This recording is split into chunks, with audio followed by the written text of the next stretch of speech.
Bueno, buenas tardes a todos por asistir a este encuentro con Javier Gomá en esta tarde de nuestra Pamplona, que es 4 estaciones en una, ¿no?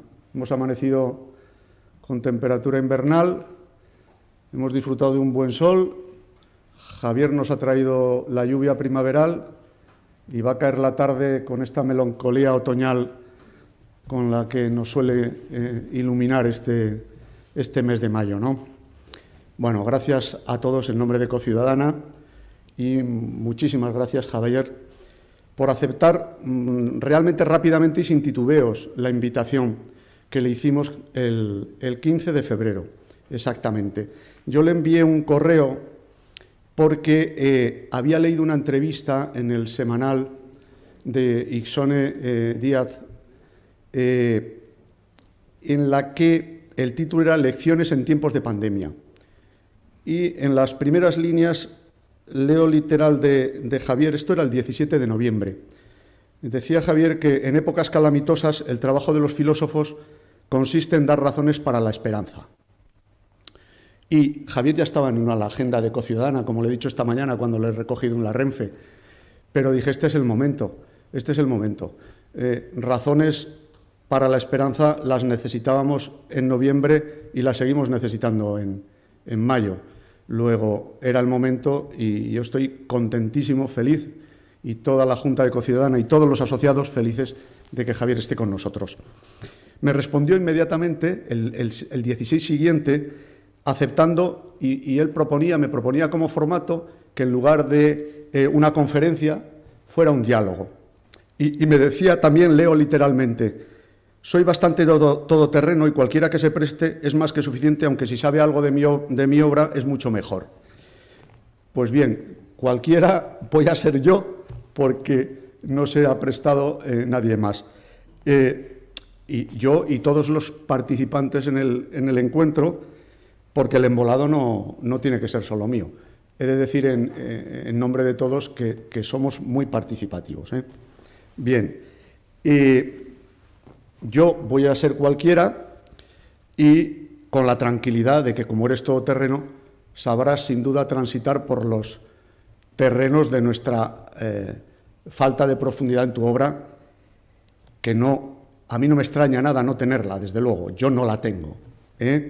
Pero fijaros, Javier es filósofo, filólogo, jurista, es letrado del Consejo de Estado, número 1 en la oposición, es escritor, es ensayista, es autor teatral, es director de la Fundación Juan March. Realmente tiene la biografía de un renacentista del siglo XIX y XX, que es por los que estás transitando. Sobre los detalles, abrir la página de la Wikipedia y son realmente apabullantes. Yo le decía esta mañana, pero ¿cómo es posible? Porque es muy joven, es muy joven. A mí me parece la biografía de un hombre apasionado de la vida, apasionado de la que te está tocando vivir y que estás construyendo.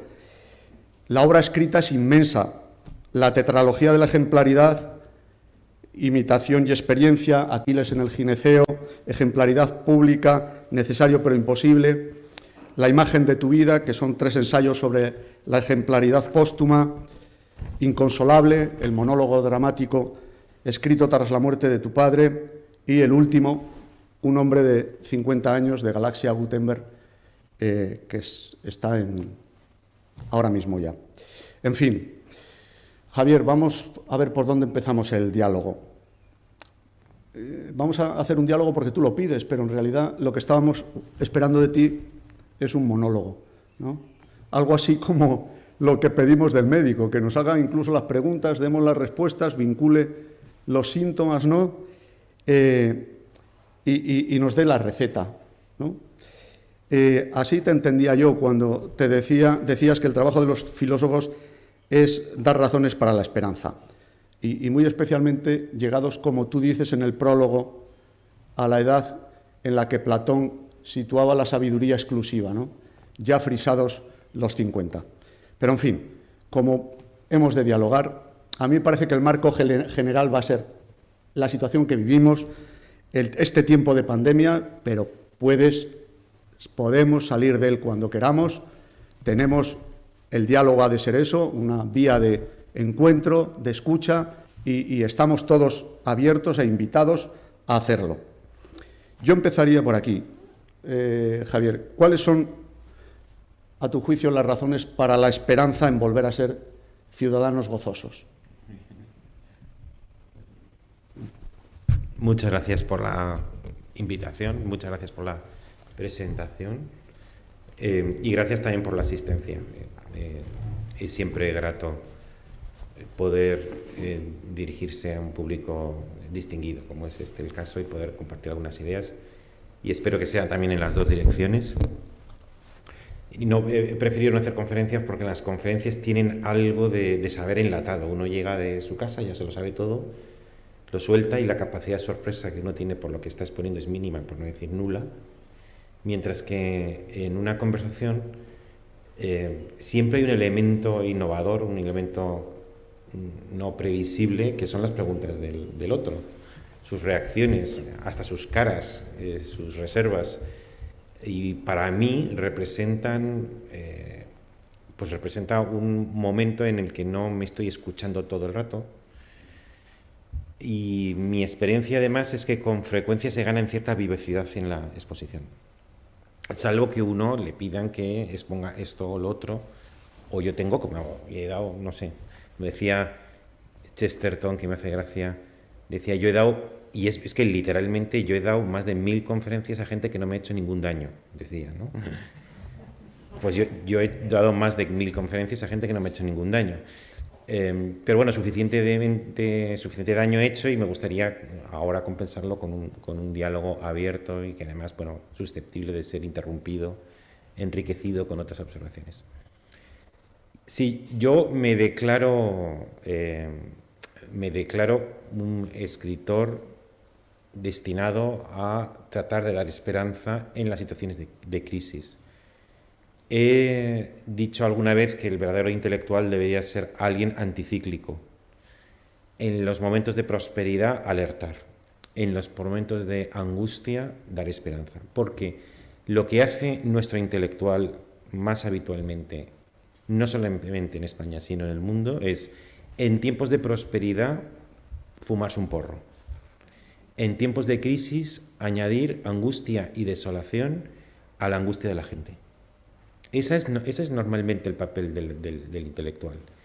Cuando surgió la crisis del 2009, para mí fue tan extraordinaria la reacción de la inmensa mayoría de los intelectuales que me planteé seriamente, lo digo en un artículo, que la Fundación encargara un artículo con las enormidades que había dicho la gente, sobre todo los intelectuales, que opinaban que había terminado España, que había terminado la democracia, la Unión Europea, que se había terminado el mercado, el capitalismo, la civilización occidental, que empezaba una nueva era, y todos eran tremendismos sin ningún fundamento que al hombre o a la mujer mediano que estaba intentando sobrellevar la angustia de la crisis económica del 2009, lo que decían los intelectuales solamente le podían servir para añadir todavía más angustia, más desesperación. Con lo cual, el intelectual hacía, a mi juicio, lo contrario de lo que tenía que hacer. Por eso, he definido con alguna frecuencia en que el intelectual debería ser anticíclico. Si la gente, como pasa tantas veces cuando es rica, se convierte y se comporta como un nuevo rico, pues alertar de la falta de elegancia, de la falta de gusto, de la falta de ejemplaridad de su comportamiento. Y cuando estamos azotados por una crisis extraordinaria, encontrar fundamentos para la esperanza, porque esos fundamentos existen. Ahora voy a hablar de ello.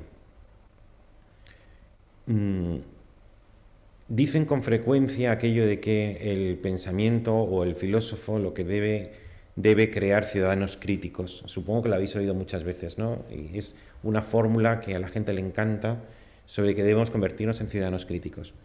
La realidad normalmente es que el ciudadano, sin necesidad del intelectual, ya es criticón. O sea, no crítico, sino criticón. Entonces nadie necesita ser educado para criticar, criticar y criticar, ser ciudadano crítico. Lo verdaderamente milagroso, a mi juicio, es el gozo y la alegría. Que después de la desolación, que después de la tristeza, que después de la mala experiencia, sobre todo alcanzada cierta edad, la de la pantalla, en el que estamos todos inclinados al cinismo, a estar de vuelta antes de haber ido, al sarcasmo, a la frialdad, al cansancio, al desánimo, mantener todavía vivas las fuentes del entusiasmo, eso es lo verdaderamente maravilloso, a mi juicio. Pero vivimos en un país, alguna vez lo he mencionado, que quizás sea el único en el mundo al que el que tiene ilusiones se le llama iluso. Es decir, una persona no bien informada. Y por eso a mí me parece que ser ciudadano crítico está bien, pero solo de manera instrumental para la verdadera condición, que es ser ciudadano gozoso. Con un gozo profundo, con un gozo razonado, con un gozo inteligente, no un gozo tonto, no un gozo artificial, no un gozo sin fundamento.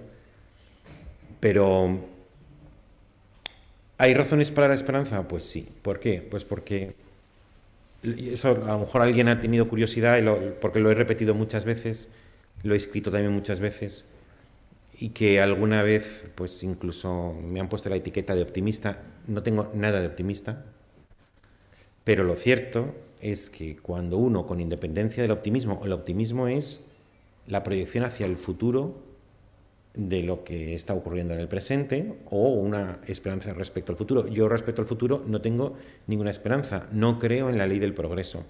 Pienso que todo lo humano es frágil, que no hay conquista que no sea reversible, que cualquier bien que estás gozando se te puede arrebatar, que nada nos obliga a mejorar en el futuro. Por tanto, optimismo, ninguno. Pero cuando, con independencia del optimismo, analizas con objetividad lo que han pasado en los últimos 3.000 años, 2.000 años, 1.000 años, 500 años, 100 años o 50 años, es imposible negar que se ha producido un progreso no solamente material, eso lo dice mucha gente, sino sobre todo un progreso moral. ¿Y cómo se mide el progreso moral? Por el grado de transformación de la ley de la naturaleza en la ley de la cultura. La ley de la naturaleza es la ley del más fuerte. La ley de la cultura es la ley del más débil. Si analizamos los sectores más débiles de la población hoy y les preguntas a los más débiles, por tanto estamos hablando de moralidad, por tanto estamos hablando de dignidad, por tanto estamos hablando de progreso moral. Si les preguntas a los más débiles hoy en qué otra época les gustaría vivir, le preguntas a un pobre, o le preguntas a un enfermo, o a una persona que tenga discapacidad, o una persona que esté parada, o una persona que pertenezca a una minoría, o a un niño, o a una mujer, o a un anciano, o a un disidente, o a un preso, o a un inmigrante, o a un extranjero. Todos los sectores que acabo de mencionar te dirían hoy. Sin duda. Con lo cual, sin duda. Entonces, con lo cual, pese al descrédito de este tipo de frases, porque cada vez que las digo, salvo en tu caso, siempre hay una gran resistencia. ¿Por qué? Porque a lo mejor hablamos de esto ahora, porque junto a la constatación de que vivimos en el mejor momento de la historia universal, solamente se completa el cuadro si dices, como digo, que hay un profundo malestar. Nuestra sociedad combina dos elementos que pocas veces se ponen juntos, que es un progreso material y moral sin precedentes con un malestar profundo de la sociedad democrática, sobre el que, si quieres, luego hablamos. Y termino. Si este progreso se ha producido durante los últimos 3.000, 2.000, 1.500, 100, 50 años, con rodeos, con caídas, con retrocesos, con caídas del Imperio Romano, con Auschwitz, con descenso a los infiernos, con millones y millones de víctimas en la cuneta, cierto, pero en conjunto se ha producido este progreso. Me harté desde el 2010 a decir que vivíamos en el mejor momento de la historia universal. Lo he dicho 300 veces, contracíclicamente, porque era justamente el momento en que mucha gente sufría y hacía dudar de España, de la democracia parlamentaria, de la Unión Europea, del capitalismo, de la sociedad, de la razón, que iba a venir un meteorito, nos iba a convertir en, no sé, lo iba a revolver todo. Bueno, pues yo digo, hay razones para pensar que si en el pasado ha ocurrido esto, en el futuro vaya a ocurrir. Seguridad ninguna, probabilidad alta. Yo siempre he huido del juicio retrospectivo. A mí me parece que el juicio retrospectivo es malo, es negativo, porque siempre prescinde del contexto en el que se produjeron los hechos. Y somos muy dados a juzgar con la visión de hoy lo que ocurrió ayer. Pero sí me parece importante lo que has dicho sobre la mirada retrospectiva, es decir, mirar con el retrovisor, y estoy plenamente de acuerdo contigo. Esa mirada sobre la evolución de la historia de la humanidad produce ese resultado. Indudablemente, en términos de progreso, creo que estamos mejor. Y también comparto contigo algo que lo has llamado de distintas maneras en tus libros y en tus conferencias, ¿no? Los agoreros, el lúcido cívico y amargo, ¿no? Sí, así es. Este es tremendo, ¿no? Y el aguafiestas, el job bíblico. Sí, sí. Publiqué un ensayo que se titulaba Teoría del aguafiestas. Teoría del aguafiestas, sí, es verdad, es verdad. Bueno, sí. Claro, lo que has dicho es innegable, pero en este tiempo tan excepcional que nos ha tocado vivir, antes lo comentábamos aquí, al hilo de la constatación de que nuestro director ayer dio positivo en COVID. Digo, esto se nos está haciendo larga la pandemia. Fijaros, llevamos un año y un poco y estas palabras se nos quedan hoy pequeñas, se han hecho cotidianas, palabras que hace un año nos parecían inimaginables: pandemia, estado de alarma, toque de queda. Recordaba hoy yo que llevábamos hasta el 9 de mayo, desde el 25 de octubre, este país con toque de queda. Es decir, los ciudadanos de este país hemos estado de las 11 de la noche y las 6 de la mañana, 7 meses en toque de queda. Esto era inimaginable. Bien, en toda esta situación, ¿qué signos de haber aprendido algo o no teníamos nada que aprender a tu juicio? ¿Qué signos aprecias? Bueno, tengo que matizar o compartir con vosotros que yo no me gustaría que la respuesta que voy a dar a tu pregunta, no me gustaría en absoluto que sonara a moralismo, a precipitada extracción de lecciones, a pensamiento bien pensante, a alegorías, parábolas morales que ayudan a hacernos mejores, en fin, cuento para niños. Para empezar, la pandemia es un horror, es un destrozo, y cuántas veces tenemos experiencia de que el mal puede muy frecuentemente no servir para nada bueno. El mal es mal y muchas veces es irreductible, y la pandemia indudablemente es no digo un mal, sino una cosa mala que nos ha ocurrido. Y dice, bueno, ¿qué has aprendido de que tu hermana se muera de cáncer? Pues que es una experiencia desoladora, simplemente. No voy a extraer de nada ella, que aprender. Ahora, ocurre que como especie, la especie humana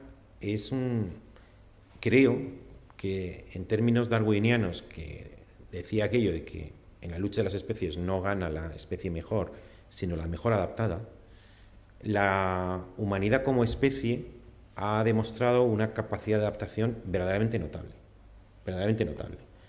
Era una especie a punto de extinción en el año 200.000, 100.000, y que quedaron, dicen, en determinados momentos 70.000 ejemplares o 80.000 ejemplares, y que hubiera podido haber un viento desfavorable y desaparecido la especie. No era, desde luego, la especie mejor armada, ni la más grande, ni la más feroz de las que existían. Y pasó el tiempo y dice un pensador, durante un tiempo la especie humana estaba debajo de la naturaleza.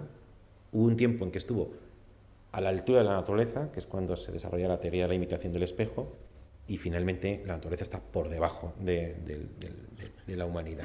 Lo ha conquistado absolutamente todo. Todas las especies, todos los rincones del mundo hoy están urbanizados por la civilización humana, con lo cual ha demostrado tener en la lucha una mayor capacidad. Ahora casi diríamos que su principal enemigo es ella misma. ¿Y cuántas veces ocurre que la especie a veces está en peligro de extinción por sus propios excesos, y la humanidad al día de hoy ha demostrado que al punto de caer en el precipicio se corrige? Estuvo a punto de apretar el botón nuclear Kennedy. Cierto. Y se corrigió. Estaba a punto, confío, hemos estado a punto de malograr el medio ambiente, hemos empezado a corregirnos. Luego, si queréis, porque a mí me divierte la teoría de la chapuza, que tiene que ver con mi teoría de la chapuza creadora. Has dicho que es lo que explica el mundo, ¿no? Explica el mundo la chapuza. La teoría de la chapuza. La chapuza creadora, que ahora os lo contaré. Pero bueno, con todo este preámbulo, que querría simplemente meter mucha prudencia y no precipitarme en extraer lecciones que puedan ser bonitas para contar, pero quizá un poco injustas para la complejidad y la lentitud a veces de los problemas.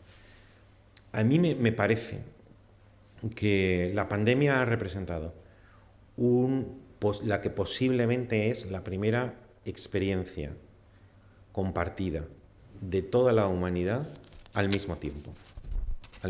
Entonces, cuando ocurre esto, la especie se sacude, porque todos éramos conscientes de que el hombre o la mujer individualmente es una realidad vulnerable, que en cualquier momento salimos de este salón y nos morimos. Pero en cambio, y además influido por una pseudociencia que se presentaba con los caracteres del espectáculo y que embobaba a un público sediento con ese tipo de noticias, nos estaban empezando a convencer de que la especie humana estaba a punto de transformarse en algo intermedio entre lo antiguamente humano y los dioses, y que vamos a ser una superespecie en la que teníamos muchas características de potencia, de conocimiento, de vida, y vamos a superar las enfermedades y vamos a tener todos una energía, un cerebro. El otro día leí incluso que no sé qué universidad estaban investigando para que el cerebro de un hombre pudiera insertarse en un pendrive, y aunque físicamente él hubiera muerto, su espíritu, su yo, continuara de alguna manera preservado en ese pendrive. Entonces, ese sueño del superhombre de Nietzsche, pues parecía que podía realizarse desde el punto de vista de la especie. Entonces hemos comprobado con la pandemia, con esa experiencia unitaria y total, pues que ni el hombre o la mujer como individuo son invulnerables, y que la especie humana, que parecía que iba a ser una especie semidivina, resulta que de pronto se ha convertido en una especie en peligro de extinción. Porque es que esta pandemia ha dado la casualidad de que es muy contagiosa, pero no muy letal. ¿Qué hubiera ocurrido si fuera muy contagiosa y muy letal? Y muy letal. Entonces, cuando de pronto la especie humana en su conjunto puede desaparecer, se convierte, como he dicho en algún sitio, un poco de broma, en una de esas especies que de vez en cuando un organismo internacional declara una especie protegida en el fondo del mar, y ahora ya no somos como esos pez raya raros que a veces se ven en el océano, sino que es la especie humana en su conjunto la que es una especie digna de protección, pues probablemente eso tiene 3 efectos, los menciono nada más. Aunque debo decir, si hay algún efecto, será entre largo y larguísimo plazo, que son los efectos de la humanidad, que son los efectos del progreso moral. El problema del progreso moral es que mucha gente no lo ve porque se hace visible en un plazo superior al plazo de una vida individual. Pasan 70, 80, 90 años y alguien dice, yo no he visto nada. Pero es que necesitas verlo en su conjunto con cierta distancia para poder observar ese progreso. Entonces, desde luego no estoy pensando en el lunes ni siquiera en los próximos 10 años. Primero, yo entiendo, yo lo enuncio. Si alguna cosa quieres que hablemos un poco más, lo hablamos.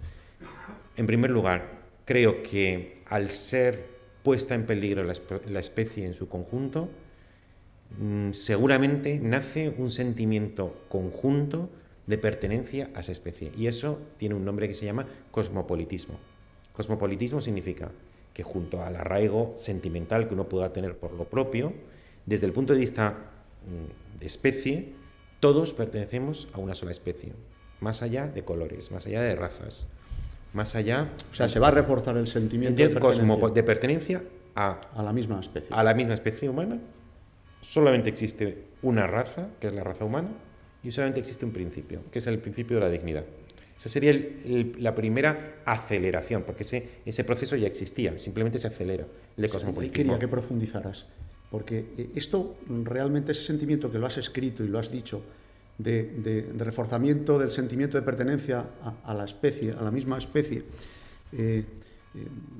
va a servir a su vez para reforzar los pilares sobre los que tú has trabajado tanto, dignidad y ejemplaridad. La dignidad, por ejemplo, tú mencionas la dignidad. El cosmopolitismo dice que los hombres y las mujeres somos ciudadanos, dice literalmente ciudadanos del mundo.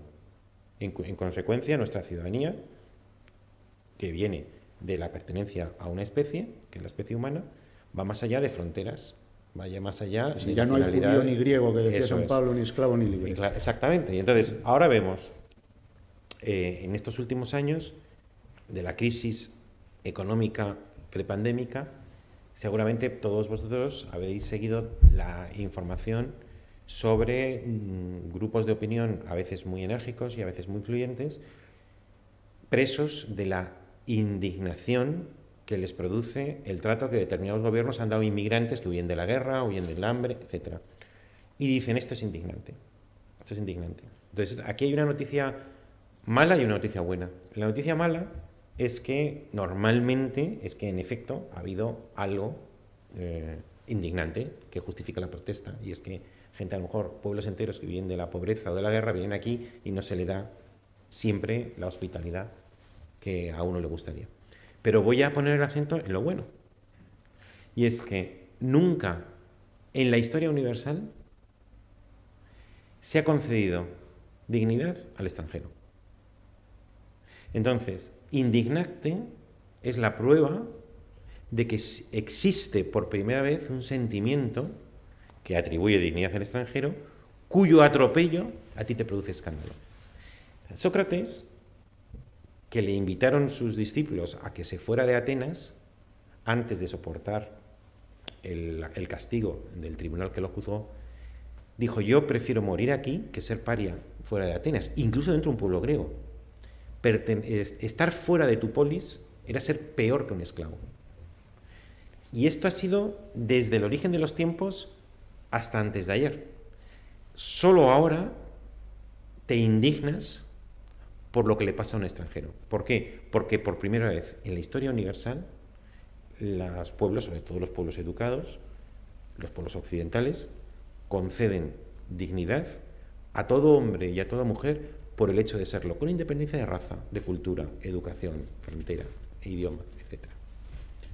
Y la ejemplaridad, que esa que dices que ha de ser limpia y osadamente igualitaria. Sí, bueno, es que la ejemplaridad, saltaríamos, no sé si te interesa que cuente las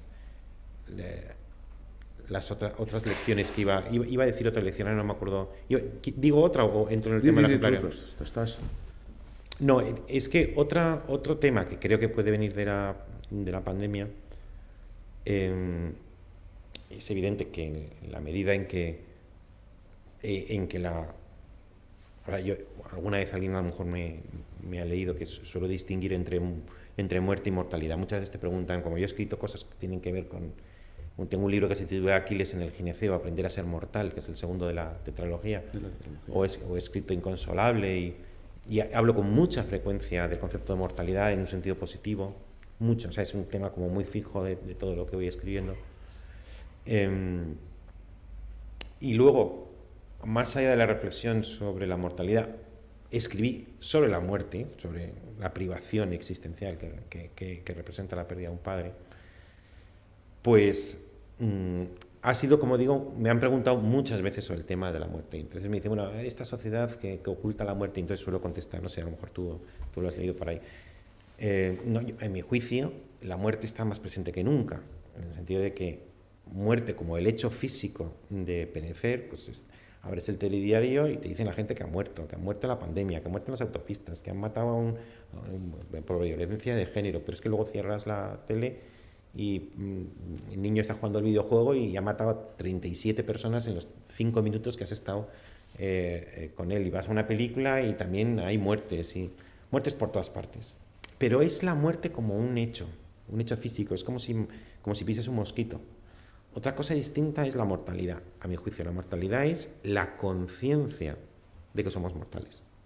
Entonces, paradójicamente, de la conciencia que somos mortales, es decir, de la conciencia de la condición trágica del ser humano, que consiste en que nosotros somos portadores de una dignidad infinita, somos una excepción en la naturaleza, porque somos titulares de una excelencia que no tiene parangón, y sin embargo la naturaleza, que permite que exista un individuo de tal nobleza y de tal dignidad,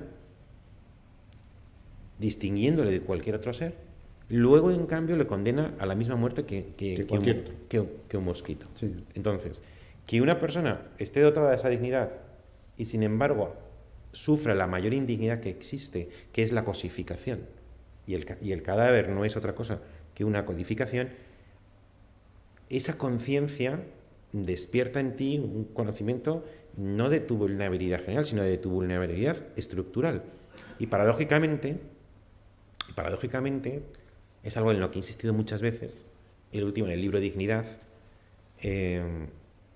la conciencia de nuestra propia tragedia, de nuestra propia condición mortal, hace brotar aquellos bienes que hacen la vida digna de ser vivida.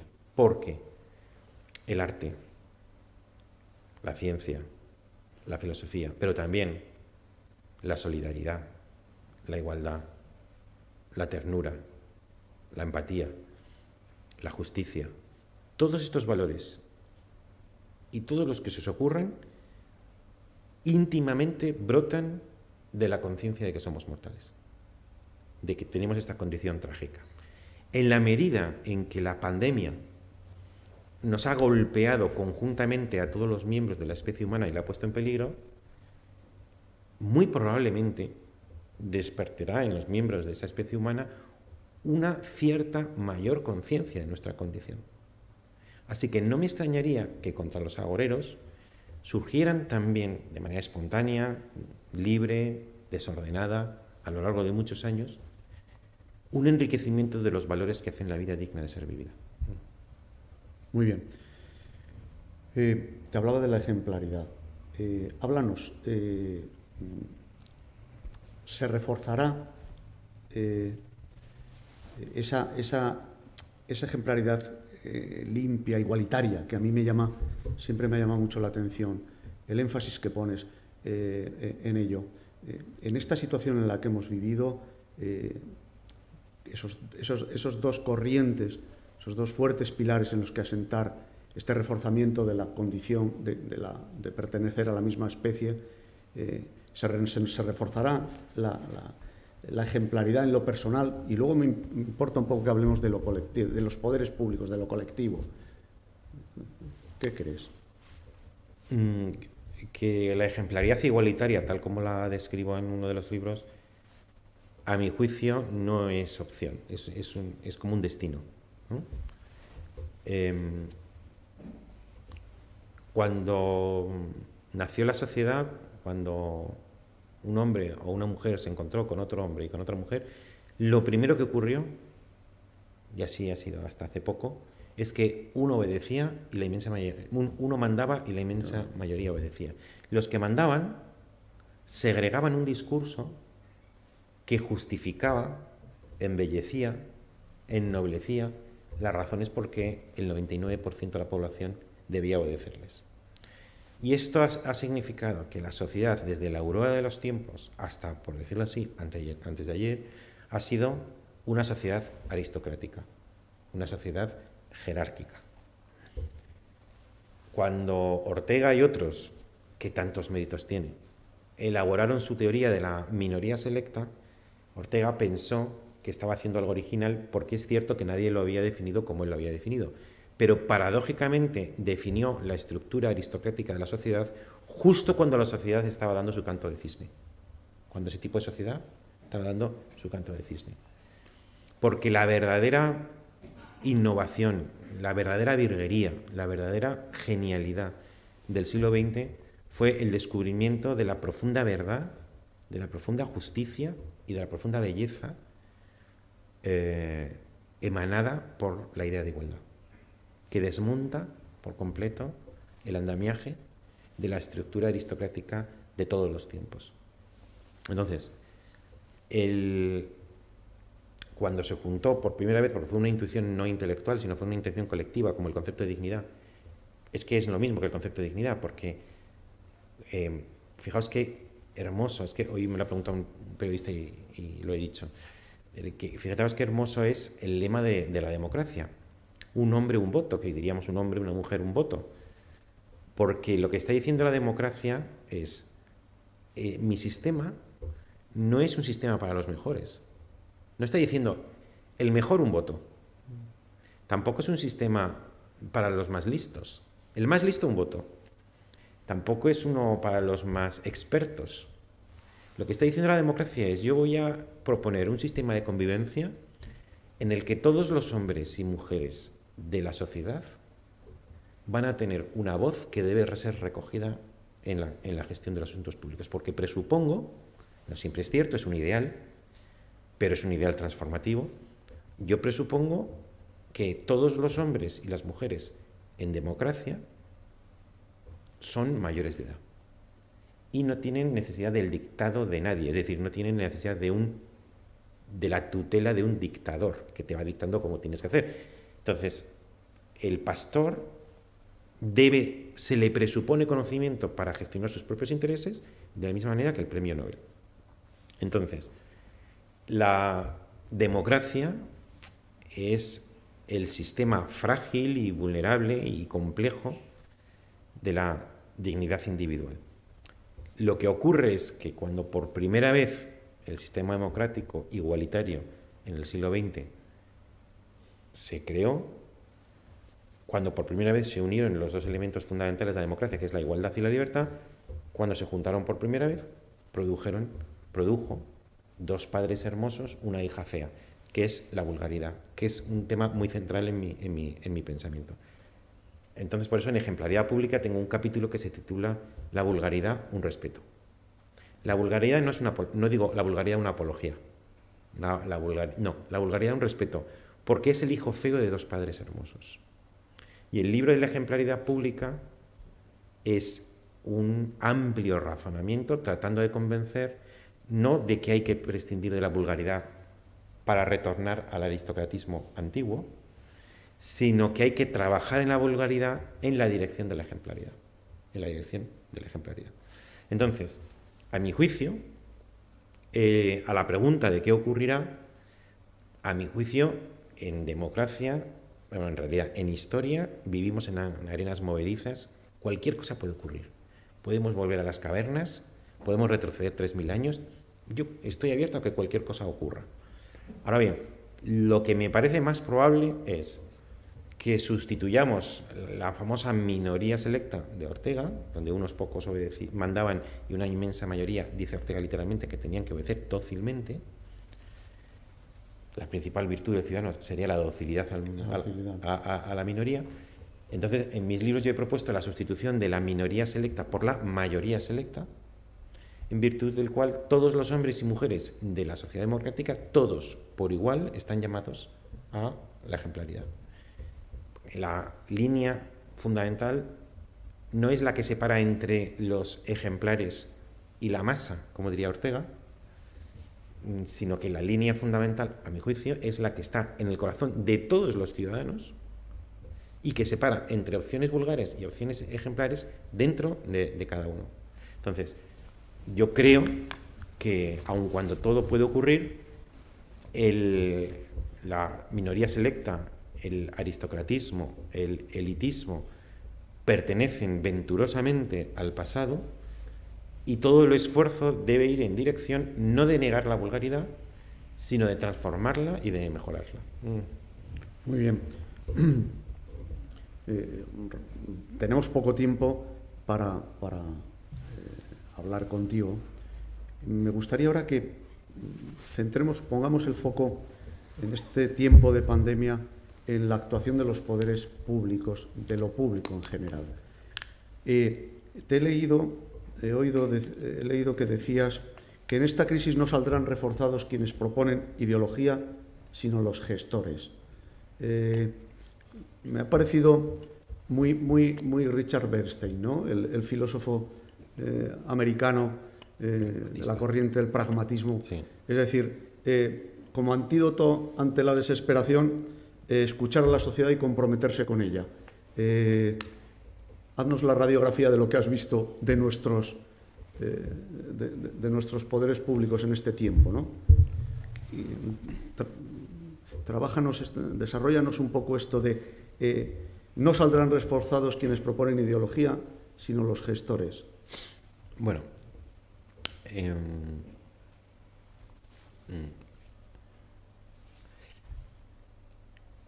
yo no soy de esas personas que se sienten bien metiéndose todo el rato con los políticos. No tengo esa sensación como... ¿No te produce un gozo especial? No me produce una excitación, un gozo, una ebriedad. Hay mucha gente que sí. No, bueno, sí, lo sé. Es un deporte...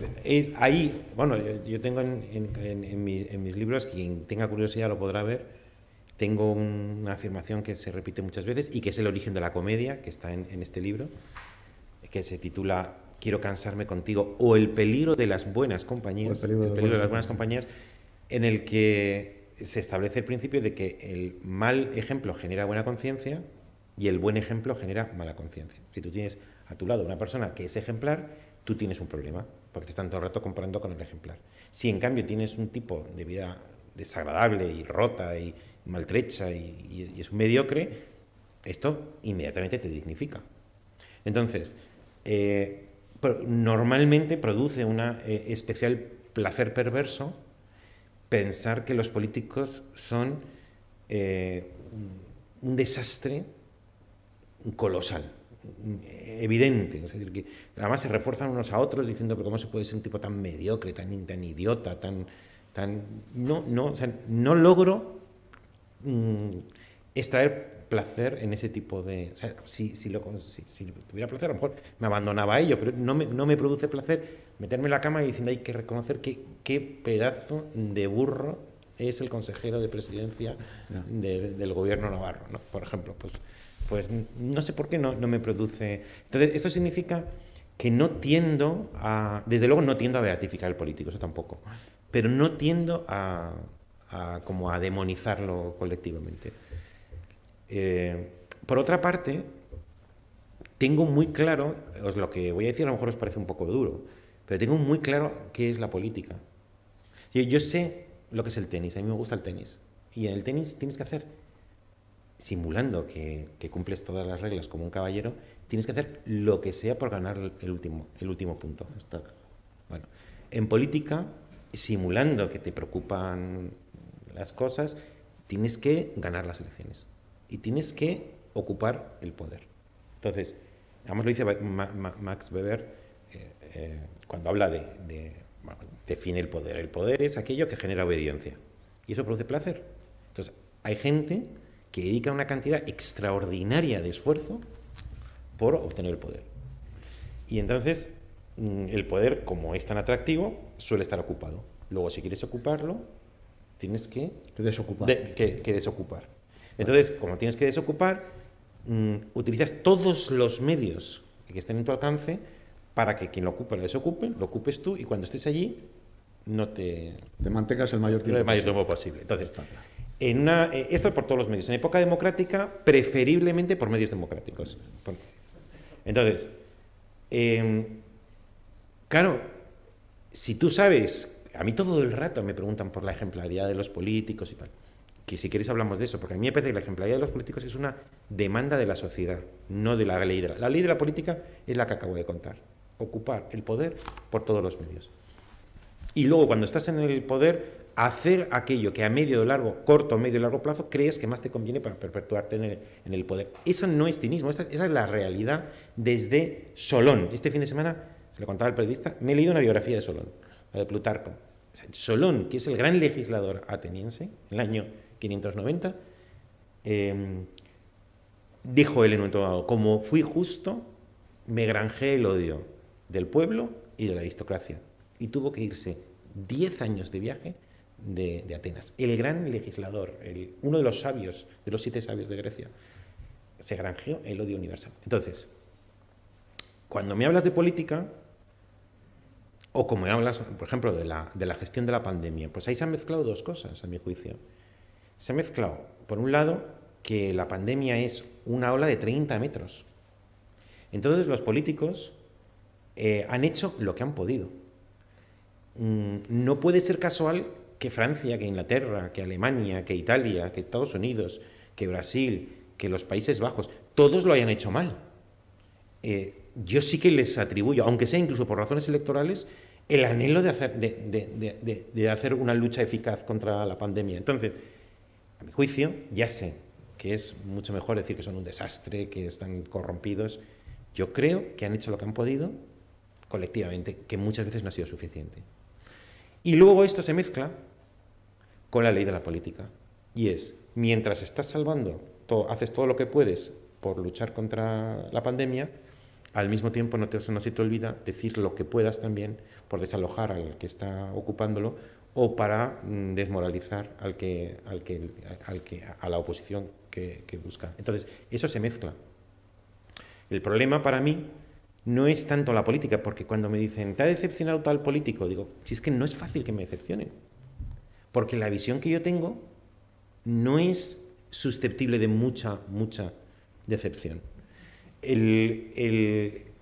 Otra cosa es cuando la politización, cuando dices, este político es idiota, pero hay que ver que el grupo la sarta de sandeces que está diciendo.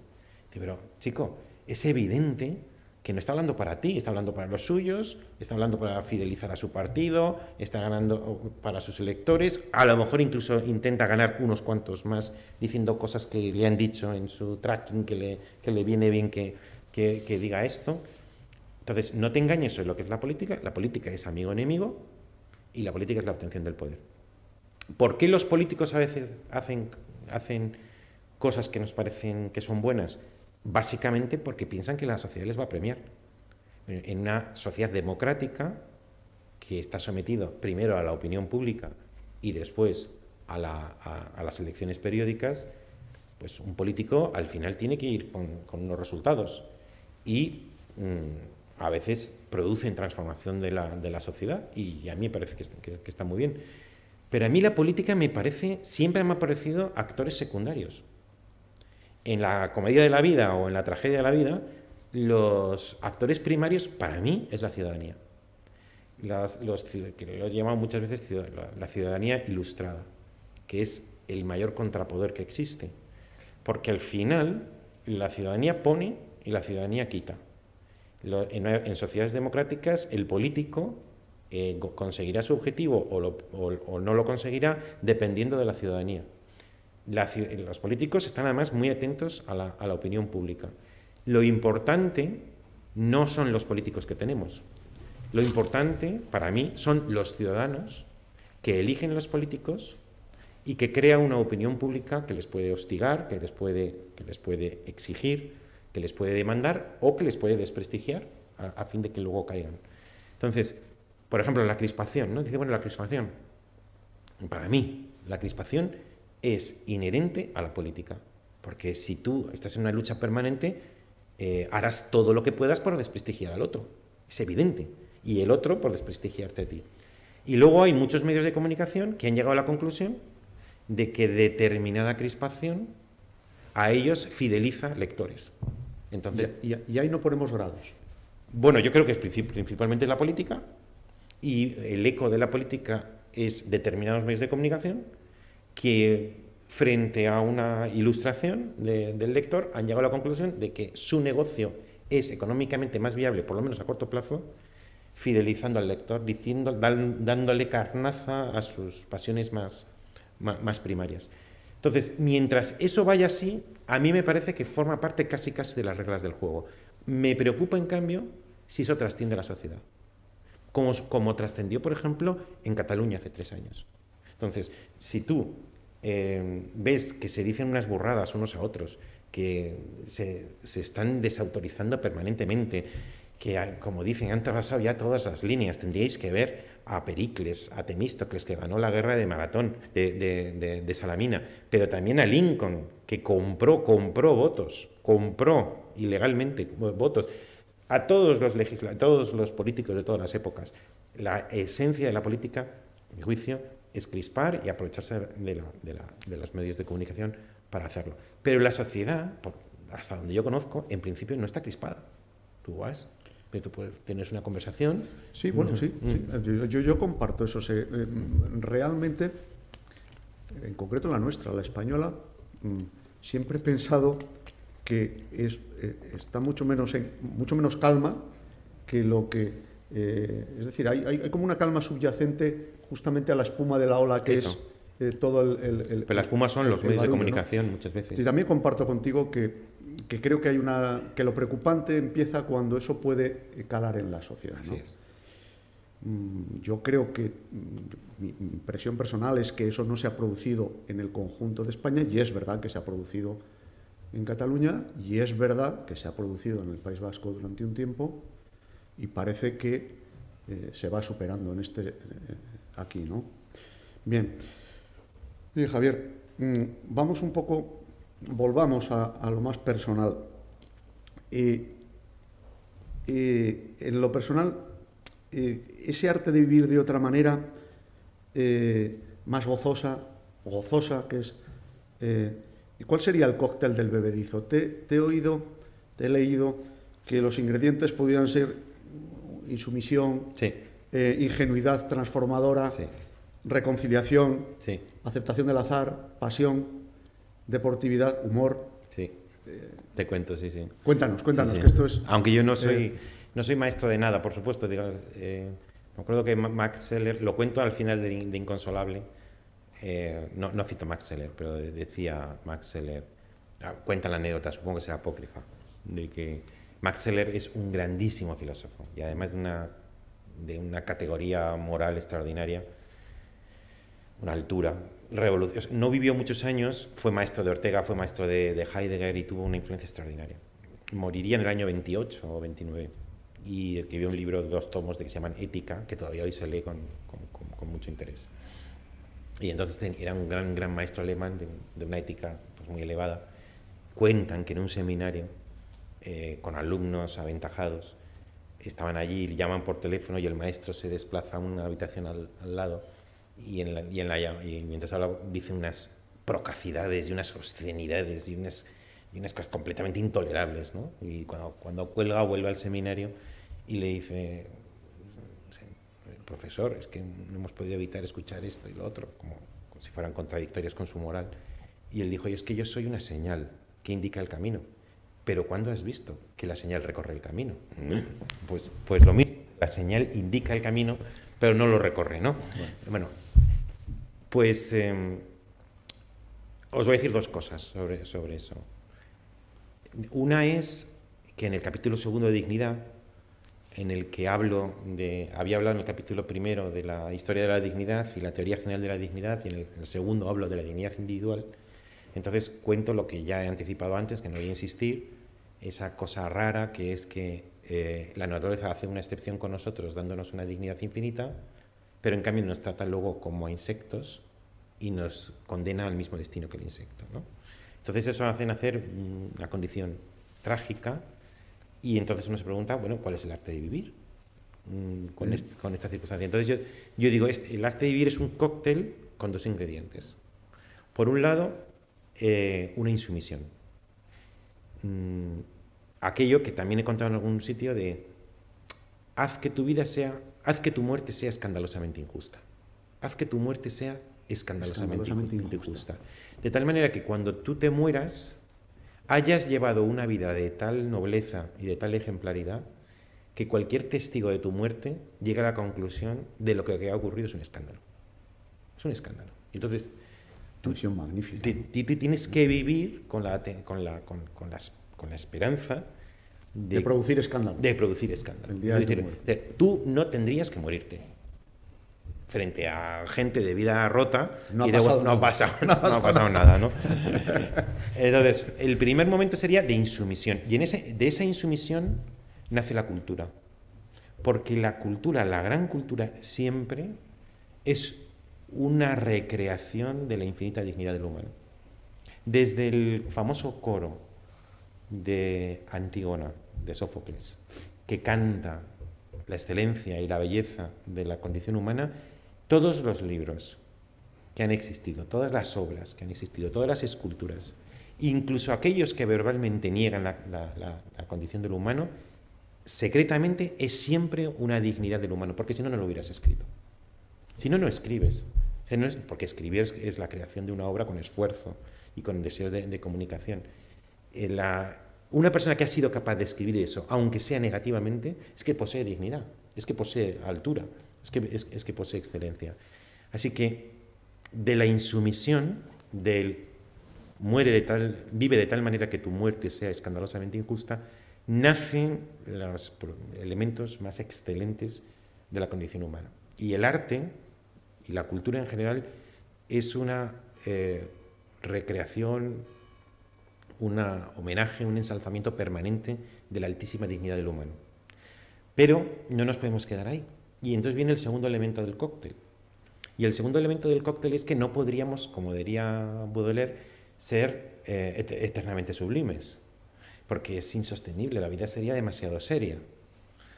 Entonces hay que saber combinar la insumisión frente a lo real con una reconciliación con la imperfección humana. Y entonces ahí es cuando intervienen los tres factores que tú has dicho. A mi juicio, el arte de vivir consiste en combinar adecuadamente en dosis bien administradas la insumisión con la reconciliación con la imperfección, que se compone del humor, del juego, del azar y del sentimiento de deportividad. Todo fluidos muy estoicos, ¿no? Pero bueno, estoico y al mismo tiempo fáustico. O sea, porque es que, vamos a ver, si solamente tienes la primera parte, lo tuyo es de una solemnidad insoportable. Sí, es insoportable, efectivamente. Vas a ser un pedante insoportable. Exactamente. Sí. Y Max Scheler, por ejemplo, dijo en determinado momento, tenemos que rociar la seriedad de la vida con gotas de frivolidad. Porque si no, la vida es imposible de ser vivida. Entonces, por un lado, ese elemento. Ahora, si solamente tienes humor, juego y deportividad, entonces hay como un conformismo con la realidad que olvida la altísima vocación de lo humano. El humor porque relativiza. Si queréis, luego hablamos del humor. Sobre eso también me gusta mucho hablar. La deportividad... Por cierto, hay un encuentro... Tenéis muchas cosas de Javier... es fácil acceder ahora en la red. Hay un encuentro precioso con Sabater sobre el humor en YouTube. Sí. Fantástico. Sí. Bueno, pues te corta. No. Hacer un poco de propaganda. Muy recomendable. Deportividad, porque me gusta definir la vida humana, dado que tiene esa condición trágica, como deporte de alto riesgo. Entonces, si tú estás practicando este deporte de alto riesgo, solamente lo puedes practicar si tienes un sentido de deportividad que hace que si luego te caes y te rompes la cadera, pues no te quejes, porque es inherente al vivir. Y el juego, como en los niños, que creo que es muy profundo, porque si le preguntas cuál es el sentido de la vida, alguna vez he dicho, la vida no tiene sentido como si fuera el sentido, como si fuera la fórmula de la Coca-Cola, que dices, bueno, la vida es M igual a... No hay un sentido teórico, pero tiene en cambio una salida práctica, y es el placer de ser hombre o de ser mujer. Hay un placer de ser hombre o de ser mujer. Igual que hay una rosa bien hecha, igual que hay un placer de ser buen tenista, hay un placer en ser buen pintor, hay un placer en ser un buen hombre, ser un buen ejemplar del humano.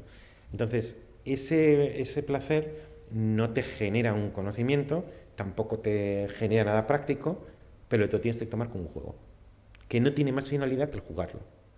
Entonces, junto a la insumisión, la deportividad, el humor y el juego. Pues yo lo comparto esos ingredientes como los que componen el arte del bien vivir y del buen vivir. Oye, tú has sufrido el coronavirus. ¿Ya has recuperado la dulzura del vivir? Esa ambrosía que Talleyrand reservaba al antiguo régimen. Al antiguo régimen. Ya. Pues, hombre, esto ya pertenece, si queréis, a las cosas... Has pasado el periodo oscuro y ya estás... No, yo lo pasé incluso mucho peor, porque yo tuve un ictus después, como consecuencia del... Sí, 15 de mayo, ¿cuándo es? Dentro de nada, ¿no? El sábado. Sí, claro, el sábado. Pues el sábado hará un año en que estaba yo en mi casa no lo he solido contar en público, normalmente, pero bueno, ya... como ya estás en público. Dentro de amigos y además ha pasado mucho tiempo, pero... Yo pasé el virus en marzo. O sea, al principio. Al principio. Sí, parece ser que tuvimos una inauguración en la fundación el 6 de marzo y todo el comité de dirección estaba contagiado. O sea, alguien debió ser un supercontagiador y nos contagió a todos.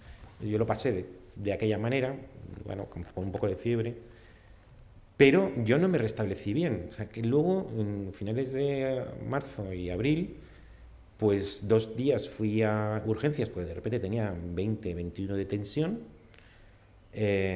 Un día estaba yo leyendo un libro y de pronto en la página, la mitad derecha de la página estaba toda iluminada. Entonces empecé a mover la lámpara, daba igual, aunque apagué la lámpara, seguía iluminada la parte de la derecha de la lámpara. Bueno, ¿esto qué es, no? Entonces, bueno, fui al médico, me pusieron un tratamiento más o menos, pero de repente el 15 de mayo, que es fiesta en Madrid, estaba yo hablando con mi hijo por la mañana, a las 10 de la mañana, crují. Fue una experiencia muy cruenta. Lo que pasa es que no fue un ictus de cerebro, sino de cerebelo, aquí atrás, que es muy espectacular, pero de menos secuelas. Claro, si preguntas con mis hijos, seguramente te dirán que he tenido bastantes secuelas. Yo no las noto. No hay que hacerles muchos casos en estas cosas. Y me pasé una semana en el hospital y salí sin prácticamente poder andar. Y luego tuve problemas de tensión extraordinarios en junio y julio. Me pusieron un tratamiento y volví bien. Y luego he tenido una vida normal, pero con cierta atonía. De esto que notas que no tienes mucha energía. Me tomo unas vitaminas, me encuentro mucho mejor. Yo me encuentro casi bien, si no fuera, primero, porque no se puede presumir, porque hoy dices que te vienes bien y parece como que te estás presumiendo, te estás jactando, y yo no me quiero presumir de nada. Escúchame, después de todo eso, ¿has escrito un nombre? No, porque... ¿O mira, lo tenías? Claro, no, vamos a ver, es que esto reúne 3 obras. Sí, ya. Entonces, Inconsolable, quizá alguien lo sepa la anécdota, Inconsolable, mi padre murió en el 2015, en mayo de 2016 escribí de un tirón un monólogo, se publicó, que fue un acontecimiento editorial, a mí me parece muy bonito, se publicó es muy bonito. En el mundo entero, era la primera vez en la historia que se publicaba 11.500 palabras en un periódico, un domingo, y se agotó el ejemplar, el número de domingo, con llamada en portada, y además el director que me lo dijo, no quiero contar la historia larga, pero que tiene su interés, yo estaba seguro que no lo publicaba, lo publicó además con llamada en la portada y había salido del ordenador. O sea, tú puedes poner en la portada de un periódico si me han dado un premio, incluso si publica un libro o si lo estreno, pero tú no puedes decir que un señor tiene un monólogo en su ordenador.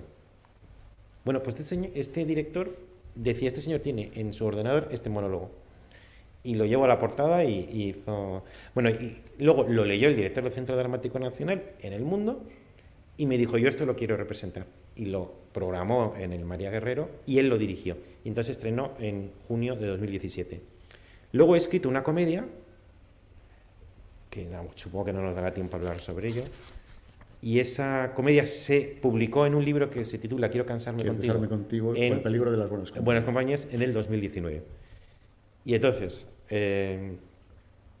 yo escribí una tercera obra que se titula Las lágrimas de Jerjes y que no sé si tendremos tiempo, pero está muy cercana a mi corazón por diferentes temas. Y esa no la había publicado, la podía publicar separadamente, pero dije no, reúno las 3 obras y un cierto interés editorial tiene el que hay una de ellas inédita y le hago un prólogo que no sé Es si la que has hecho en Las lágrimas de Jerjes es la nueva. Claro. Y luego le he puesto un prólogo que no sé si verías que salió en La Vanguardia. En La Vanguardia, sí. O sea que vas recuperando la dulzura de vivir. No, sí. Pero, hay un momento, no en estas obras, sino en otras. Yo en octubre, fíjate, pese a todo esto, yo en octubre estrené en el teatro 2 piezas cortas que se publicaron en febrero en otro libro. Y tiene una que se llama La sucursal. Y ahí una mujer se pregunta a otra: ¿tú qué prefieres ser? ¿Deprimente o deprimida? Yo soy de los deprimentes. Háblanos de las lágrimas de Jerjes, que has dicho que están muy cerca No quiero decir con eso que no soy una persona tendente a la depresión. En tu corazón. Pues es que... He leído... Bueno, pues es que cuando yo era jovencito me leí Heródoto. Y hay un pasaje muy hermoso del libro sexto, me parece que es el libro sexto, lo hice, lo he puesto ahí para no me acuerdo si es el libro sexto, creo que es el libro sexto, muy hermoso, que a mí se me quedó grabado. Y esto lo leería con 18 años, pongamos por caso. Cuando tenía yo 40 y algo, publiqué Aquiles en el gineceo y metí ese trozo del libro sexto, que venía a cuento con lo que estaba contando. Pero me quedé con ello y le dediqué una obra que creo que es por lo menos una de las más cercanas a mi corazón, Las lágrimas de Jerjes. La anécdota que cuenta Heródoto es la siguiente. Sabéis que los griegos vencieron a Darío, el persa, en el año 490 en Maratón. Los persas estaban muy resentidos de ello y Darío le hizo prometer a su hijo Jerjes que se tomaría la revancha. Darío se murió en el año 485 y Jerjes tomó su lugar y se pasó 5 años preparando la guerra contra Atenas, contra los griegos en general y Atenas en particular. Atenas era entonces, y Grecia en general, era como si Estados Unidos entero lucha contra Costa Rica. No, es de ese porte. De ese porte. Sí. Entonces, Persia era el resultado de 4 grandes pueblos y era, sin duda ninguna, el pueblo más hegemónico y más poderoso de la historia universal. Jerjes se pasó 5 años preparando la guerra. Finalmente, en el año 480, ha construido puentes, ha construido una navegación, ha reunido ejército de todos los pueblos, crean una multitud abigarrada y extraordinaria en la llanura ya vecina del Helesponto. Solamente tienen que saltar el Helesponto, que es un río pequeño, y entra en Europa. La conquista era segura y se iba... Igual que habían conquistado 4 pueblos inmensos y otros muchos pequeños, pues iban a conquistar esa pequeña provincia que era también Grecia. Y entonces Jerjes se sube al monte Abido, dice Heródoto, y cuando está en lo alto hacen un desfile militar de todas las potencias, como nunca se había organizado. Era la exhibición del poder y sobre todo la manifestación de la gloria humana más grande que nunca había ocurrido en la tierra. Y cuenta Heródoto, viéndolo Jerjes, en ese momento se echó a llorar. Y a mí esas lágrimas de Jerjes me impresionaron enormemente porque me daban a entender que es cierto que en esta vida que nosotros vivimos, cada uno de nosotros somos una combinación bastante azarosa de cosas buenas y cosas malas. Para empezar, nuestro código genético es el resultado de la lotería genética. Pero es que primero, nuestra genética ya es el resultado de la lotería.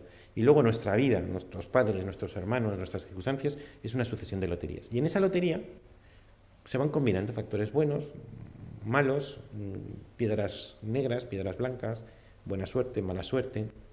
Y todos más o menos estamos en el mismo reparto. Y hay mucha gente que se queja, y todos nos quejamos de cosas que nos han pasado, que nos lamentamos, Entonces mi pregunta es, el hombre que lo ha tenido todo, que ha tenido una lotería benéfica en prácticamente todo, genéticamente, socialmente, políticamente, tiene todo el dinero, tiene todas las mujeres, tiene todo el poder, tiene todo el reconocimiento, tiene toda la gloria. ¿Qué hace? Llora. Llora. Porque las lágrimas vienen de la condición humana, no de su destino particular, porque tenemos una naturaleza trágica. Sí, es el fracaso al que aludes en el prólogo de Un hombre de 50 años. Sí, o sea, la trilogía reúne Inconsolable, Quiero cansarme contigo y Las lágrimas de Jerjes, que no os lo voy a desvelar por si alguien tiene la curiosidad por leerlo, pero acaba diciendo que no fue el heroísmo de los griegos, sino la melancolía lo que salvó Europa. Entonces tendríamos 3 sentimientos constitucionales llegada a cierta edad. La de Don Quijote, por ejemplo, que son el desconsuelo, el cansancio y la melancolía. El cansancio dice al final de la comedia, dice, nunca te perdonaré, le dice el hombre que ha sufrido muchísimo por las comparaciones con su cuñado y que ha pensado que su mujer la abandonaba, y al final se produce una cierta reconciliación y le digo, nunca te perdonaré algo, el que la vida se me haya pasado contigo demasiado deprisa, ¿no? Y tiene que ver con que, dice antes, que la vida es peso. Al final del día acabamos cansados. Yo llegaré al hotel hoy y estaré cansado. Y al final de la existencia, en la vejez, acabamos cansados. Luego, algo relacionado con el arte de vivir es dónde quieres poner tu cansancio. ¿Dónde quieres poner tu cansancio? Tú quieres poner el cansancio conmigo, quieres ponérselo con otro, quieres haciendo esto. Al final, cansado vas a acabar. Entonces, si tú anticipas el resultado, al final se trata de dónde quieres poner tu cansancio.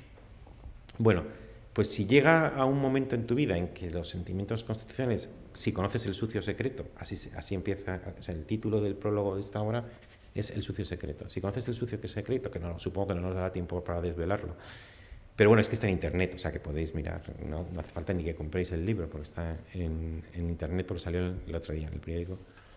Pues entonces llegas a la conclusión de que decía en algún sitio, ha habido 3 grandes secretos: el secreto de los Reyes Magos, el secreto de la sexualidad y el secreto de los 50, ¿no?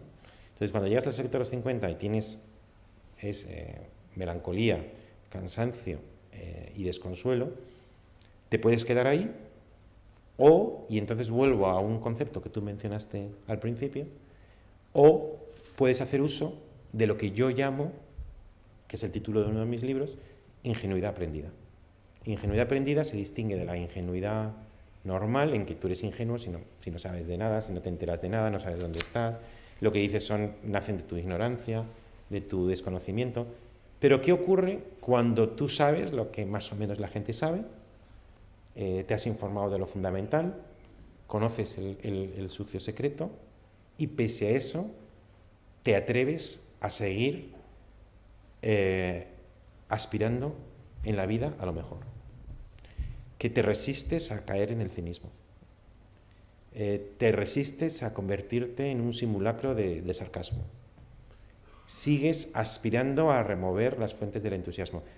A eso yo le llamo ingenuidad aprendida o ingenuidad elegida, porque se trata de una ingenuidad que, aun sabiendo de qué va, o como diría Vives, el valenciano, cómo funciona la vida, pese a que no te equivocas sobre cómo funciona la vida, tú eliges una ingenuidad, es verdad que una ingenuidad aprendida, para seguir aspirando a lo mejor.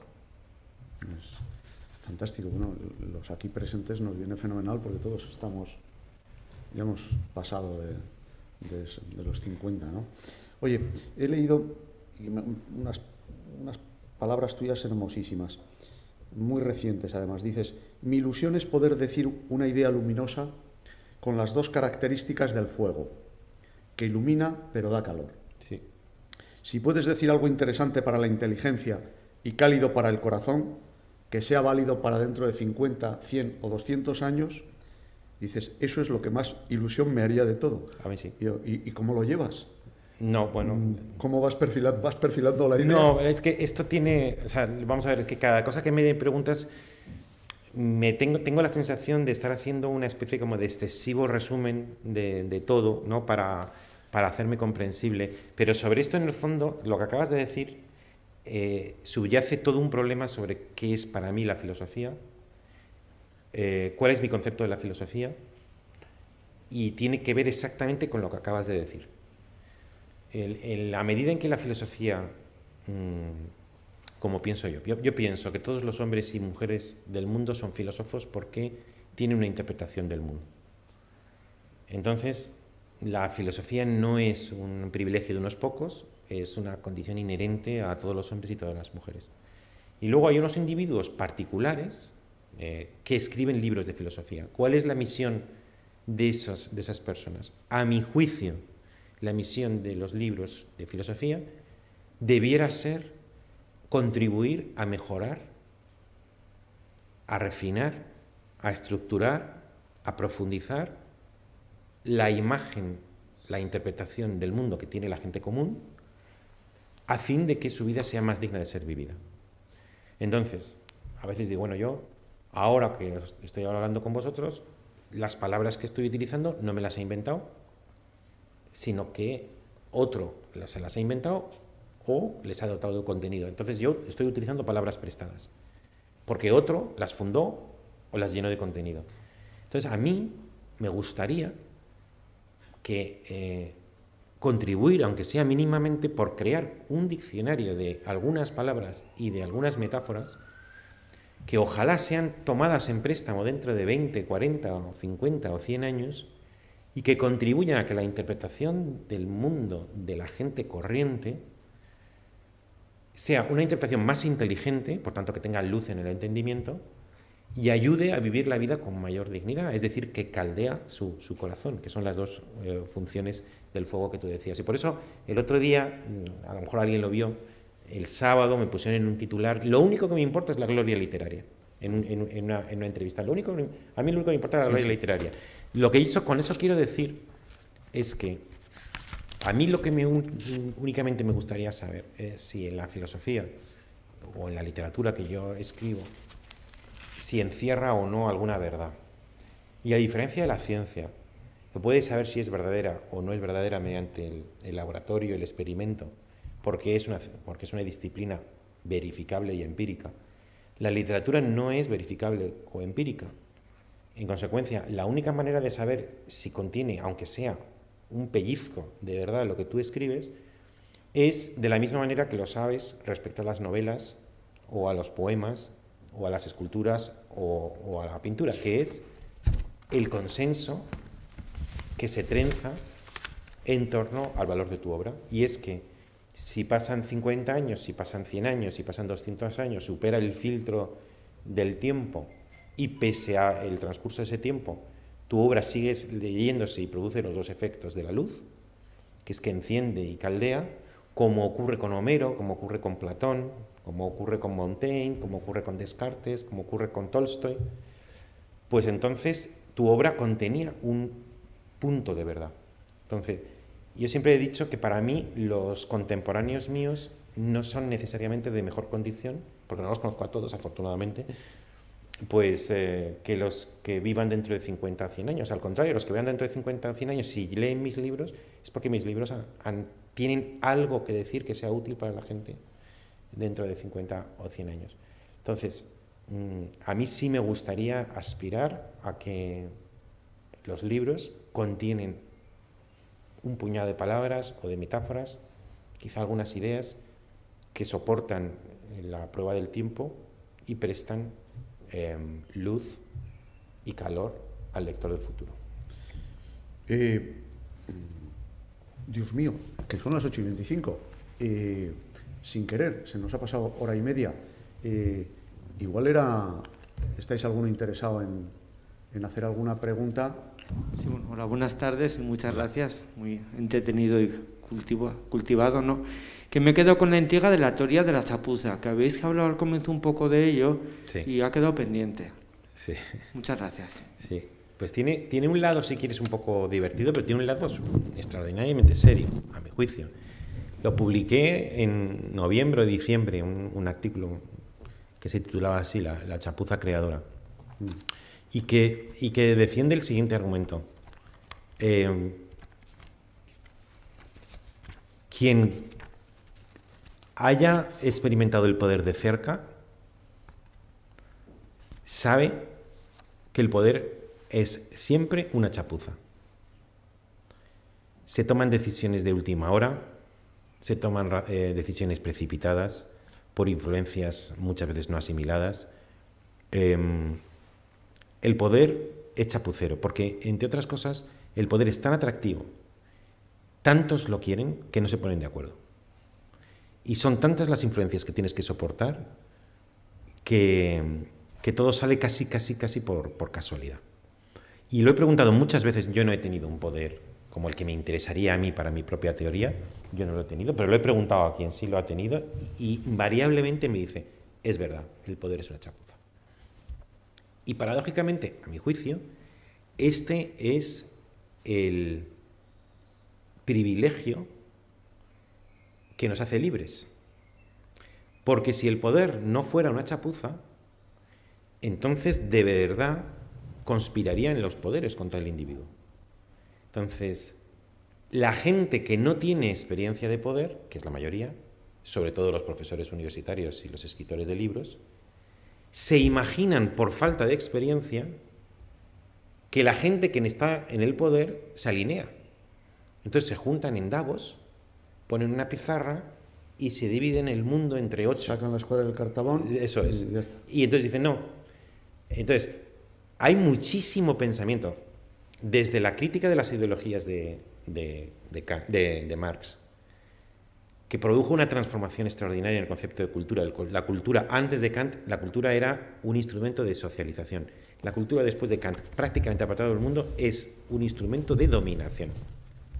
Entonces, la crítica de las ideologías de origen marxista insiste en que los poderes crean una ideología unitaria que esconde su dominación unitaria. Y entonces ahí vienen todas las teorías conspiratorias.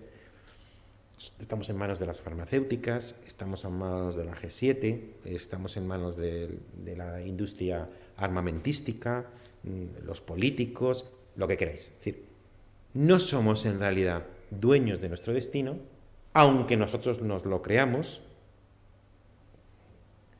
porque en realidad, dice esta crítica de las ideologías, todo está ya dominado por un poder que se pone de acuerdo a sí mismo y se alinea perfectamente. Cuando el que sepa algo, yo qué sé, del sector eléctrico, sabe que una empresa eléctrica, dentro de la empresa eléctrica, el poder está dividido. Esa empresa eléctrica lucha contra otra que se odian a muerte, que además harán todo lo posible porque fracase la empresa eléctrica de la competencia, etcétera, etcétera, etcétera. Esto no quiere decir que si el poder pudiera, no dominaría. Yo creo que si pudiera, el poder tendería a dominar el mundo.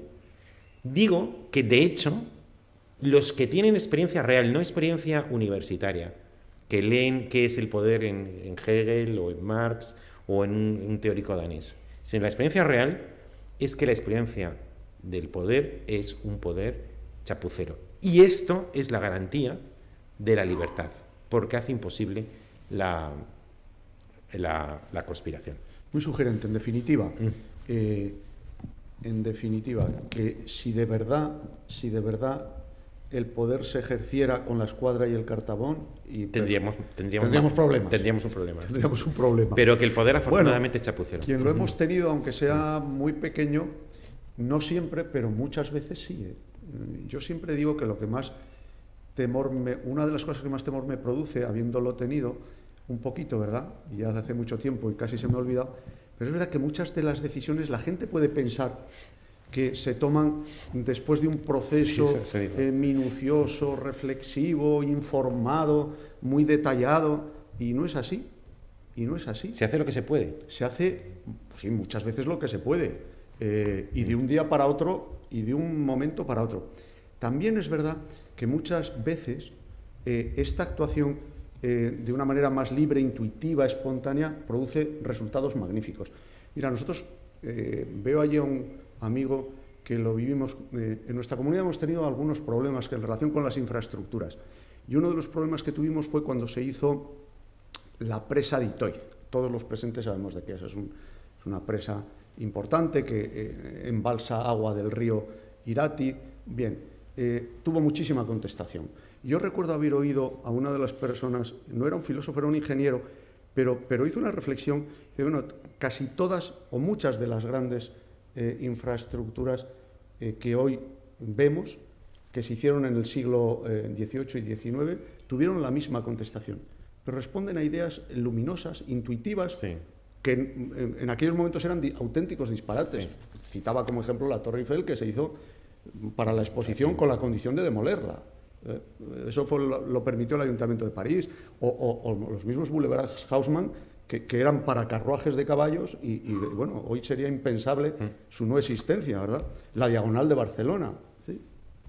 Es una teoría muy sugerente, la de la chapuza. La he entendido mejor ahora porque sí, te leí ese... Por allí alguien quería hacer alguna... Sí, hola. No sé si se me escucha.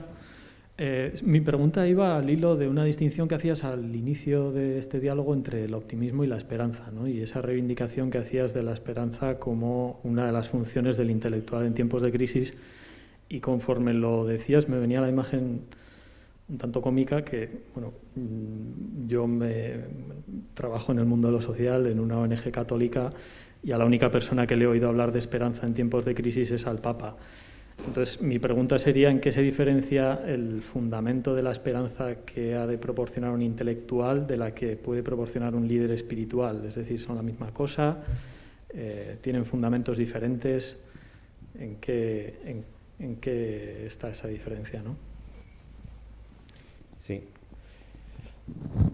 Técnicamente, yo distingo entre esperanza y expectativa. Y, de hecho, tengo un libro que se titula Necesario pero imposible, o ¿qué podemos esperar?, que es un libro que indaga sobre la vida más allá de la muerte, y forma parte, es el último de los 4 de la ejemplaridad. Y ahí razono que lo que no es esa esperanza le llamo expectativas. O sea, que yo podría haber dicho entonces, siendo un poco más preciso, el intelectual es el que da razones para la expectativa, ¿no? Aunque ahí utilizaban no mi propio lenguaje, sino el lenguaje común. Entonces, hombre, a mí me parece muy distinto el lenguaje de la esperanza, por ejemplo, de un líder católico que tiene la esperanza de un crucificado. Que en este mundo ya sabes que si sigues al crucificado, pues en este mundo muchas esperanzas en el sentido de bienes mundanos probablemente no tendrás, salvo en la imagen de la vida que uno pueda tener, en los que le sobreviven y que pueden ser transformados.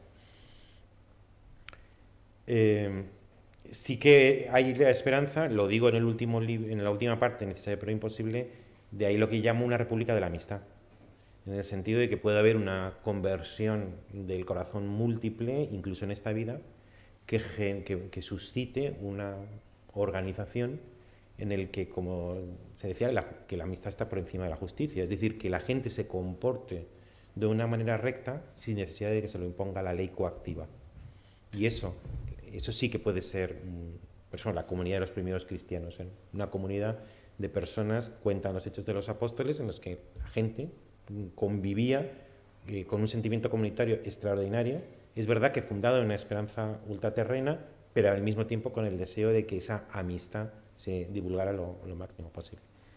Otra cosa distinta, creo yo, es lo que yo decía antes, y es que con independencia del optimismo, que representa una proyección hacia el futuro, muchas veces sin fundamento, basada exclusivamente en un voluntarismo por mi parte, yo quiero que sea así, me gustaría que fuera así, pero estaría esa otra postura, que es la de que nace de miles de años de experiencia, y que te dice, hombre, si hemos hecho esto durante los últimos 3.000 años, 2.000 años, 1.000 años, 500 años, 100 años, 50 años, hay razones para pensar que en el futuro probablemente vuelva a ocurrir.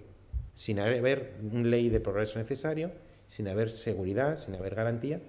Y ese es en el sentido en que, no necesito invocar la fe religiosa para infundir esperanza en el corazón de un ciudadano atribulado que está pasando por una enorme crisis y que es, además, un fuego al que los intelectuales suelen echar más gasolina todavía, diciendo que la vida no tiene sentido, que la democracia ha demostrado su fracaso, la Unión Europea es un mal invento, etcétera, etcétera, etcétera. Entonces, a mi juicio, son planos distintos, porque uno sobre todo es un plano trascendente y otro es un plano inmanente. Bueno, vamos, si os parece, a concluir, porque ya son las 9 menos 25. Javier, muchísimas gracias. Es el encuentro más largo de todos los que hemos tenido. A mí, personalmente... O sea que al final sí queda una conferencia que hace mucho daño. Sí, no sé. Pues, si te llevas... yo personalmente te agradezco muchísimo, Cociudadana te agradece muchísimo que hayas estado. Vamos a acabar. Muchísimas gracias a todos. Solo me queda, sé de tu afición al humorismo, sí. Sé que de ahí nace la comedia. Igual hasta te atreves de acabar con un chiste de filósofos, aunque sé que a tu hija no le gusta nada. No, es que eso, bueno, me refiero a... Se refería a una cosa que cuento en El Inconsolable. Leedlo si queréis, también yo creo que está en la red, o sea que tampoco es verdad que lo...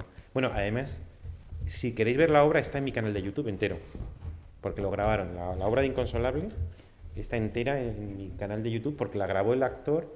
En la pandemia pidió permisos, la grabó con su dinero, muy bien grabada, en una función de María Guerrero. Y la pagó y en la pandemia debió pedir permisos y lo hizo público. Y entonces yo lo cogí, bueno, me lo pasó, me parece, él, y lo he metido en mi canal de YouTube. Entonces ahí se cuenta la importancia del chistemalismo.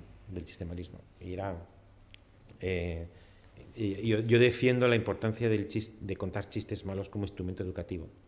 Y es que para relajar la autoridad hacia tus hijos, y siempre hay un elemento de cierta jerarquía, la única manera que puedes suavizar, o una manera eficaz de suavizar el ejercicio de la autoridad paterna es reírte de ti mismo. Y la manera de reírte de ti mismo es contar chistes malos que producen desprecio y desesperación y eso en tus propios hijos. Y entonces ahí surge una anécdota que creo que es muchísimo más bonita como la cuenta Fernando Cayo, el actor, de cómo lo cuento yo. Pero entonces ahí, cuando murió mi padre, o sea, entonces están todo el rato diciéndome, por favor, papá, no hagas el ridículo, cállate ya, es insoportable lo que estás diciendo, es que no tiene gracia, etcétera, etcétera. Entonces, eso ha sido un lugar muy común. Y entonces, cuando murió mi padre, yo estaba en la cocina, lo cuento en Inconsolable, estaba en la cocina muy abatido, y entonces mi hija tenía 12 años, se acercó, y es que me emociono todavía. Sí, bueno, se acercó y dijo, papá, cuéntame un chiste. O sea, y fue una preciosidad. Y entonces lo metí en la obra de teatro. Sí. Maravilloso. No es un chiste, pero es un momento precioso que efectivamente es tan inconsolable. Oye, pues muchísimas gracias a todos. Y yo creo que un aplauso más que bien merecido. Gracias. Gracias, Javier.